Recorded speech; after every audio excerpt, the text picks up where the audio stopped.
ಅರುಣರೇ, ಮತ್ತೇನು ವಿಶೇಷ ಏನು ಇಲ್ಲ. ಇವತ್ತು ಹೊಸ ವರ್ಷ ಇದೆ, ಅದ್ರ ಜೊತೆಗೆ ಹೊಸ ಸುದ್ದಿ ಕೂಡ ಟ್ರಾನ್ಸ್ಫರ್ ವರ್ಗಾವಣೆ ಅಂತ ನಮ್ಮ ಶಿವಮೊಗ್ಗ ಜಿಲ್ಲೆಯಲ್ಲೂ ನಡೆದಿದೆ. ಎಲ್ಲ ರಾಜ್ಯದ ಎಲ್ಲ ಮೂಲೆ IPSಗಳನ್ನು IASಗಳನ್ನು ವರ್ಗಾವಣೆ ಮಾಡಿದ್ದಾರೆ. ಸಾಕಷ್ಟು ಜನಕ್ಕೆ ಪ್ರಮೋಷನ್ ಕೊಟ್ಟಿದ್ದಾರೆ. ಹಾಗೆ ಶಿವಮೊಗ್ಗಗೂ ನಿಖಿಲ್ ಅಂತ ಒಬ್ಬರು SP ಅವರು ಇವತ್ತು ಜಾಯ್ನಿಂಗ್ ಆಗ್ತಾ ಇದ್ದಾರೆ. ಸೊ ತುಂಬ ಖುಷಿ ಆಗುತ್ತೆ. ಮತ್ತು ಅವರು ಹೇಗೆ ಕಾರ್ಯನಿರ್ವಹಿಸ್ತಾರೆ ಅಂತ ಮುಂದಿನ ದಿವಸಗಳಲ್ಲಿ ನಾವು ನೋಡಬೇಕಾಗುತ್ತೆ. ಶಿವಮೊಗ್ಗದಲ್ಲಿ ಸಾಕಷ್ಟು ವಿಚಾರಗಳಿದೆ. ನಿಮ್ಗೇನು ಅನಿಸುತ್ತೆ? ಇಲ್ಲ, ನಾನು ಕೇಳ್ಪಟ್ಟಂಗೆ ನಿಖಿಲ್ ಅವರು 2014 ಬ್ಯಾಚ್ಮೆಂಟ್. ಹೌದು, IPS ಮಾಡಿಬಿಟ್ಟು ಬಂದಿದ್ದಾರೆ. ಹೌದು, ಚಿತ್ರದುರ್ಗದ ನಮ್ಮ ಕನ್ನಡಿಗರು ಅಂತ ಭಾಳ ಹೆಮ್ಮೆ ಇದೆ. ಏನು ಈ SP ಸಾಹೇಬ್ರು ಹೊಸಬ್ರು ಬರ್ತಾ ಇದಾರಲ್ಲ, ಇವ್ರು ಮುಂದೆ ಇರುವಂತ ದೊಡ್ಡ ದೊಡ್ಡ ಚಾಲೆಂಜ್ಗಳು ಹೇಗೆ ನಿಭಾಯಿಸ್ತಾರೆ ಅನ್ನೋದ್ರ ಬಗ್ಗೆ ಪ್ರಶ್ನೆ ಆಗ್ತಾ ಇದೆ. ಯಾಕಂದ್ರೆ ಪಾಪ ಅವರು ಕನ್ನಡಿಗರ ಹಿಂದೆ ಮಿಥುನ್ ಕುಮಾರ್ ಅವರು ಇದ್ರು, ಒಂದು ರೀತಿಯಲ್ಲಿ ಬ್ಯಾಲೆನ್ಸಿಂಗ್ ಮಾಡ್ಕೊಂಡು ಹೋದ್ರು ಪಾಪ. ಬಟ್ ಇವ್ರ ಮುಂದೆ ಇರೋ ಟಾಸ್ಕ್ ಏನಿರ್ಬೋದು ಮಿಸ್ಟರ್? ಇಲ್ಲ, ನಿಖಿಲ್ ಅವರಿಗೆ ಸಾಕಷ್ಟು ಜವಾಬ್ದಾರಿ ಇದೆ, ಚಾಲೆಂಜಸ್ ಜಾಬ್ ಇದೆ. ಕೋಲಾರಕ್ಕಿಂತ ಇದೊಂದು ವಿಭಿನ್ನ ಜಿಲ್ಲೆ. ಯಾಕಂದರೆ ಅರೆಮಲೆನಾಡು, ಮಲೆನಾಡು, ಬಯಲು ಸೀಮೆ ಇಷ್ಟು ತಾಲೂಕುಗಳನ್ನು ಒಳಗೊಂಡಿರುವ ಒಂದು ಜನ ಇರುವಂಥ ವಸತಿ ಪ್ಲೇಸು. ಹಾಗೆ ವಿವಿಧತೆಯಲ್ಲಿ ಏಕತೆಯಲ್ಲಿ ಹಲವಾರು ಜನಾಂಗಗಳಿದ್ದಾವೆ, ಹಲವಾರು ತಾಂಡಗಳಿದೆ, ಹಲವಾರು ಕೃಷಿ ವ್ಯತ್ಯಾಸಗಳನ್ನು ನಾವು ಕಾಣ್ಬೋದು. ಒಂದೊಂದು ತಾಲೂಕಲ್ಲಿ ಒಂದೊಂದು ಬೆಳೆಗಳನ್ನು ಬೆಳೀತಾ ಇದ್ದಾರೆ.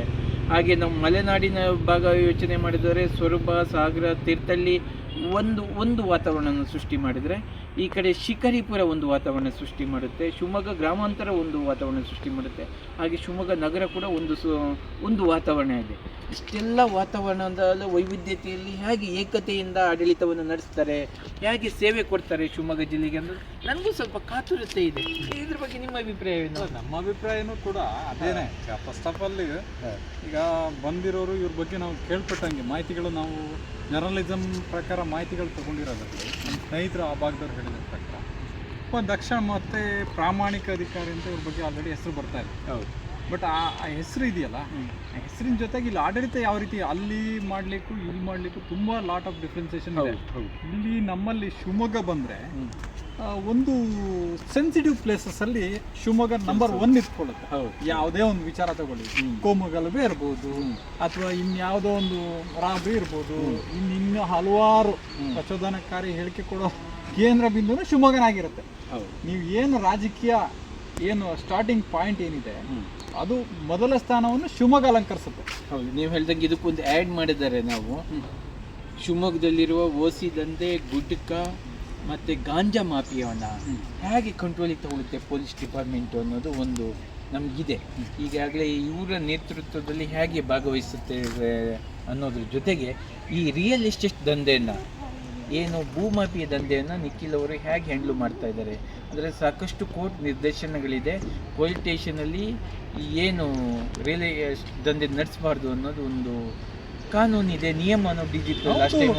ಸಿವಿಲ್ ಮ್ಯಾಟ್ರ್ಗಳನ್ನು, ಯಾವುದೇ ಸಿವಿಲ್ ಮ್ಯಾಟ್ರ್ಗಳನ್ನು ಪೊಲೀಸ್ ಕಚೇರಿಗಳಲ್ಲಿ ಅಥವಾ ಪೊಲೀಸ್ ಠಾಣೆಗಳಲ್ಲಿ ಮಾಡಬಾರ್ದು ಅಂತ ಇದೆ. ಸೊ ಅದನ್ನು ಇವ್ರು ಹೇಗೆ ಕಂಟ್ರೋಲ್ ತಗೊಳ್ಳೋಕ್ಕೆ ಸಾಧ್ಯ ನಿಖಿಲ್ ಅವರಿಗೆ? ಇದು ಈಗಾಗಲೇ ಭಾಳ ಆಳವಾಗಿ ಬೇರೂರಿದೆ ಪೊಲಿಟಿಷನಲ್ಲಿ. ಸಿವಿಲ್ ಕೇಸ್ಗಳಂದರೆ ರಾಜಿ ಸಂಧಾನ ಆಗುತ್ತೆ, ಬಡವ ಸಾಯ್ತಾನೆ, ಶ್ರೀಮಂತ ಬಡವನಾಗ್ತಾನೆ, ಒಟ್ಟಿನಲ್ಲಿ ಶ್ರೀಮಂತರ ಆಡಳಿತ, ಶ್ರೀಮಂತರಿಗೆ ಭೂ ಹಕ್ಕು ಅನ್ನೋ ರೀತಿಯಲ್ಲಿ ಪೊಲಿಟಿಷನಲ್ಲಿ ಹಲವಾರು ಉದಾಹರಣೆ ಇದೆ. ನಾನು ಯಾವನ್ನೂ ಬ್ಲೇಮ್ ಮಾಡ್ತಾ ಇಲ್ಲ, ಒಳ್ಳೆಯವರು ಪೊಲೀಸ್ನವರು ಇದ್ದಾರೆ, ಕೆಟ್ಟ ಪೊಲೀಸ್ನವರು ಇರ್ತಾರೆ. ಹಾಗಾದರೆ ಅಂಥ ವ್ಯವಸ್ಥೆಯನ್ನು ಶಿವಮೊಗ್ಗ ಜಿಲ್ಲಾ ಕೇಂದ್ರದಲ್ಲಿ ಕೂತ್ಕೊಂಡು ಎಲ್ಲ ಸ್ಟೇಷನ್ಗಳಲ್ಲಿ ಹೇಗೆ ಕಂಟ್ರೋಲ್ ಮಾಡೋಕ್ಕೆ ಸಾಧ್ಯನಾ? ಇದು ಹಿಂದಿನ SP ಗಳು ಇದನ್ನ ಎಷ್ಟು ಮಟ್ಟಿಗೆ ಮಾಡಿದರು, ಇವರು ಎಷ್ಟು ಮಟ್ಟಿಗೆ ಹಿಂದೆ ಮಾಡ್ಬೋದು ಅಂತ ನಿಮ್ಗೆ ಅನಿಸುತ್ತೆ? ಖಂಡಿತ. ಯಾಕೆಂದರೆ ಇವರು ಹೆಂಗಾಗಿರೋದ್ರಿಂದ ಸ್ವಲ್ಪ ಆ್ಯಕ್ಟಿವ್ ಆಗಿದ್ದಾರೆ. ಇವರು ಜನಸ್ನೇಹಿ ಕೂಡ ಆಗಿರೋದ್ರಿಂದ ಇವರು ಮಾಹಿತಿಗಳನ್ನು ಅತಿ ವೇಗದಲ್ಲಿ ಪಡ್ಕೊಳ್ತಾರೆ. ಇವತ್ತು ಪೊಲೀಸ್ ಇಲಾಖೆ ಮನಸ್ಸು ಮಾಡಿದ್ರೆ ಜನರ ರಕ್ಷಣೆಗೂ ಬದ್ಧ, ಎನಿ ಟೈಮ್ ಅವರು ಬಡವರಿಗೆ ನ್ಯಾಯ ಕೊಡಿಸೋಕ್ಕೂ ಸಿದ್ಧ ಆಗಿರ್ತಾರೆ. ಈಗ ನೋಡಿ, ಈಗ ಸರ್ಕಾರದ ಮನೆಗೆ ಪೊಲೀಸ್ ಏನು ಜನಸ್ನೇಹಿ ಪೊಲೀಸ್ ಜಾರಿ ತಗೊಂಡ್ಬಂದಿದ್ದಾರೆ. ಅದು ಇನ್ನು ನಮ್ಮ ಶಿವಮೊಗ್ಗ ಜಿಲ್ಲೆಯಲ್ಲಿ ಇನ್ನು ಎಷ್ಟೋ ಮನೆಗಳು, ಇನ್ನು ಕುಟುಂಬಗಳು ಇವತ್ತಿಗೂ ಕೂಡ ಪೊಲೀಸ್ ಸ್ಟೇಷನ್ ನೋಡಿಲ್ಲ, ಕೋರ್ಟ್ ನೋಡಿಲ್ಲ, ಆ ಥರ ಜೀವನವನ್ನು ನಡೆಸ್ಕೊಳ್ತಾ ಇದ್ದಾರೆ. ಅಂಥದ್ರಲ್ಲಿ ಅವ್ರ ಜೊತೆ ಹೇಗೆ ಇವರು ಸ್ನೇಹನ ಬೆಳೆಸ್ತಾರೆ ನೋಡಿ. ಈಗ ಹಿಂದೆ ಮಿಥುನ್ ಕುಮಾರ್ ಅವರು ಇದ್ರು.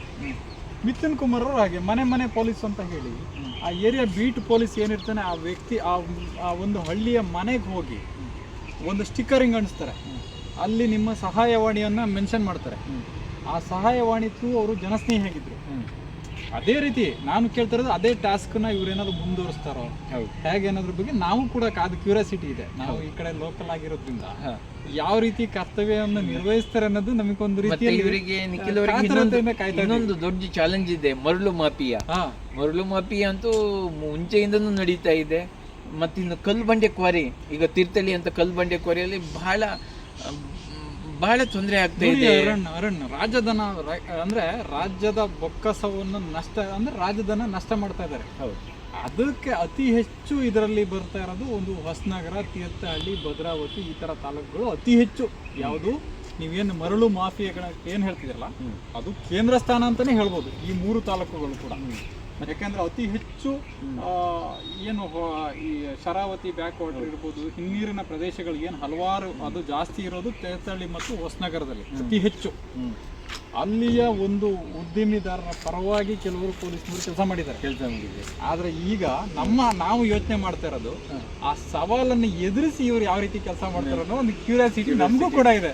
ಮುಂದಿನ ದಿವಸದಲ್ಲಿ ಏನ್ ಹೇಳ್ತಾರೆ ಅನ್ನೋದು ನಾವು ಇವ್ರನ್ನ ಪರ್ಸನಲಿ ಇನ್ನೊಂದ್ ದಿವಸ ಇಂಟರ್ವ್ಯೂ ಮಾಡ್ಬೇಕಂತ ಅನ್ಕೊಂಡಿದೀವಿ. ಮತ್ತೆ ಈ ಶಾಲಾ ಕಾಲೇಜುಗಳಲ್ಲಿ ಏನು ಗಾಂಜಾ ವ್ಯವಸ್ಥೆ ಇದೆ, ಸಪ್ಲೈಯಿಂಗ್ ಇದೆ, ಯೂಸರ್ ಇದ್ದಾರೆ, ಅದನ್ನ ಹೆಂಗೆ ಸಮಾಜದಲ್ಲಿ ಒಳ್ಳೆಯ ವ್ಯಕ್ತಿಗಳಾಗಿ ಕಾಲೇಜು ಹುಡುಗರನ್ನ ಅಥವಾ ಹುಡುಗಿಯರನ್ನ ವಿದ್ಯಾರ್ಥಿಯನ್ನು ಮುನ್ನೆಲೆಗೆ ತಗು ಬರ್ತಾರೆ, ಅದ್ರ ಬಗ್ಗೆ ಜಾಗೃತಿ ಮೂಡಿಸ್ತಾರೆ, ಪೊಲೀಸ್ ಇಲಾಖೆ ಹೇಗೆ ಕಾರ್ಯನಿರ್ವಹಿಸುತ್ತೆ ಇವ್ರ ನೇತೃತ್ವದಲ್ಲಿ ಅನ್ನೋದು ನಮಗೂ ಕ್ಯೂರಿಯಾಸಿಟಿ ಇದೆ. ನೋಡೋಣ, ಕಾದು ನೋಡೋಣ. ಒಳ್ಳೇದಾಗಲಿ, ಮಿಥುನ್ ಕುಮಾರ್ಗೆ ಹೋದವರಿಗೂ ಮುಂದೆ ಅವರ ಜಾಬ್ ಉನ್ನತಿ ಆಗಲಿ ಅಂತ ಬಯಸ್ತಾ